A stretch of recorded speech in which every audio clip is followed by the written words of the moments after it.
নদীপথের যাত্রা আরামদায়ক করতে ঢাকা বরিশাল নৌ রুটের লঞ্চগুলোর মধ্যে অদৃশ্য এক যুদ্ধ চলছে।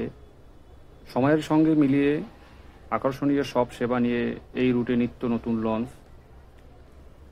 বরিশালগামী লঞ্চের জন্য সদরঘাট লঞ্চ টার্মিনাল থেকে বিভিন্ন কোম্পানির লঞ্চ ছাড়ে। এদের মধ্যে উল্লেখযোগ্য কিছু লঞ্চ হলো কীর্তনখোলা 10, সুন্দরবন 11, পারাবত 12 MB, প্রিন্স আওলাদ 10, মানামি, কুয়াকাটা ইত্যাদি আরও অসংখ্য লঞ্চ আছে। বর্তমান সময়ে 2টি করে লঞ্চ ঢাকা থেকে ছেড়ে যায়, আবার বরিশাল থেকে 2টি লঞ্চ ছাড়া হয়। যাত্রীর চাপ না থাকার কারণেই 2টি করে লঞ্চ ছেড়ে যায়। আমি সুন্দরবন 16 লঞ্চে যাওয়ার জন্য প্রস্তুতি নিলাম। সদরঘাটে লঞ্চের টিকিট পাওয়ার জন্য এবং কিছু ক্ষেত্রে অনলাইনেও টিকিট কাটার ব্যবস্থা আছে।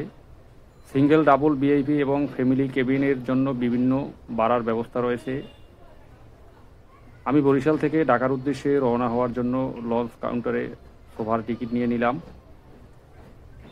আমি মনে করি সিঙ্গেল কেবিন নেওয়ার চেয়ে সোফা নেওয়া অনেক ভালো। সিঙ্গেল কেবিন নন এসি 1000 টাকা, এসি কেবিন 1200 টাকা। সিঙ্গেল কেবিনে যে খাট দেওয়া হয় তা একজনই শোয়ার ব্যবস্থা থাকে। সেক্ষেত্রে সোফার একজন অনায়াসে শুয়ে যাওয়া যায়। সিঙ্গেল কেবিনের নন এসি যাওয়ার থেকে সোফায় অনেক ভালো, কারণ সোফায় রুমে এসি এবং সিলিং ফ্যান যাত্রাপথের শুরু থেকে শেষ পর্যন্ত চলমান থাকে। বরিশালে দেশের বিভিন্ন জেলা থেকে এই সময়টায় ট্যুরের জন্য উপযোগী।